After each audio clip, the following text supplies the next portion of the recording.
Merci beaucoup de votre invitation à Sciences Po Lyon. Je suis ravi de revenir dans l'établissement pour parler de Taïwan. Alors moi, je suis chercheur postdoctoral à l'IRSEM, qui est le centre de recherche du ministère des Armées.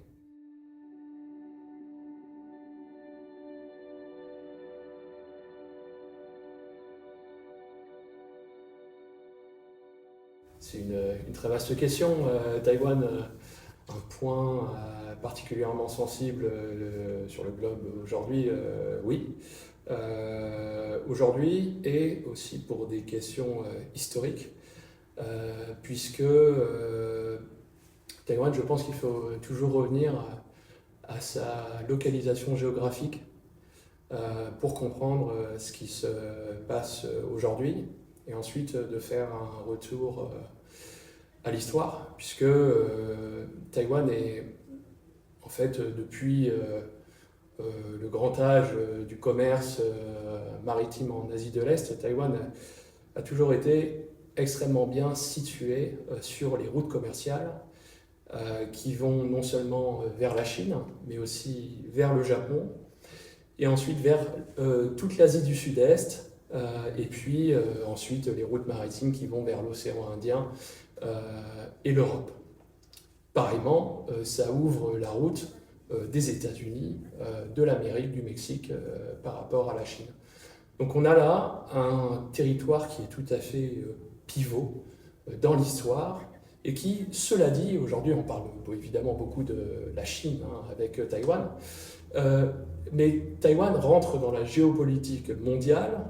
justement parce qu'elle est sur ses routes commerciales d'abord, et ensuite parce que la position de Taïwan va finir par intéresser tout un paquet d'acteurs extérieurs à la région, qui sont les Hollandais. Les Hollandais découvrent, les Hollandais arrivent au XVIIe siècle, ils sont très intéressés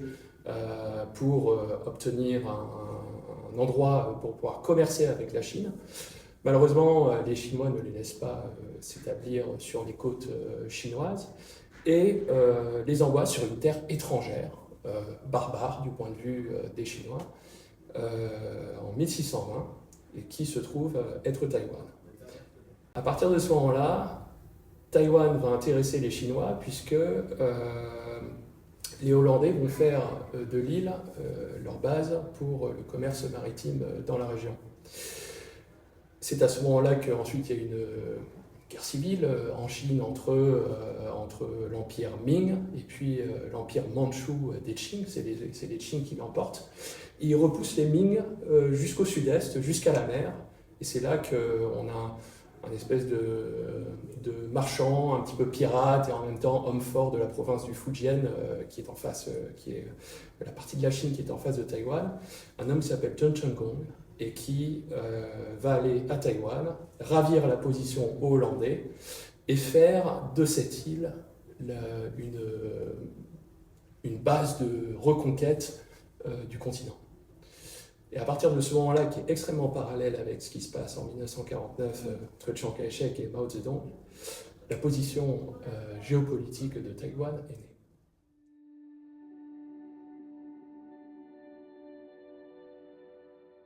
En gros, en Chine, depuis l'expédition du Nord en 1927, la Chine est divisée entre deux principales forces, qui sont les forces nationalistes, qui sont les forces quelque part loyalistes de la République de Chine, qui est le régime constitutionnel chinois à l'époque, et des forces communistes qui sont emmenées par, on connaît évidemment la figure de Mao Zedong. Or, ces forces, elles vont être dans une alliance très ambivalente pendant la Deuxième Guerre mondiale contre les Japonais et alliés aux Américains, sauf que la guerre civile reprend en 1945, et cette guerre civile, elle est perdue par les nationalistes. Les nationalistes, à partir de 1948, ils refluent sur tous les fronts, et en 1949, ils commencent à se replier tout à fait sur Taïwan. Il faut savoir que Taïwan, jusqu'en 1945, c'est une colonie japonaise, depuis 1895, les Japonais qui avaient pris Taïwan à l'empire Qing finissant, parce que c'était très important pour la défense maritime japonaise de contrôler Taïwan et de la ravir à de possibles influences occidentales en 1895. Et donc, les nationalistes prennent la place des Japonais à Taïwan. Les nationalistes se basent à Taïwan et font un petit peu comme John Cheng-Kung à l'époque et ambitionnent de faire de Taïwan leur base de reconquête du continent. Ce qui ne va pas advenir pour tout un certain nombre de raisons, mais n'empêche, ces premières années-là, les nationalistes, quand ils s'établissent à Taïwan, la première chose qu'ils font, c'est en faire une base aéronavale extrêmement puissante et dont le rayon d'action, dont les effets vont se faire sentir sur la côte chinoise. Et donc Mao Zedong et les communistes, quand ils s'établissent sur la côte, ils voient ce problème maritime et en fait aéronaval que pose Taïwan et qui est doublé de cette revendication de Chiang Kai-shek et des nationalistes de continuer à incarner la Chine légitime. Donc en plus du problème de la division politique du détroit entre voilà, une République de Chine à Taïwan et la fondation de la République populaire de Chine sur le continent le 1er octobre 1949, il y a un problème géostratégique immense qui se pose pour les communistes, qui se demandent tout de suite comment neutraliser cette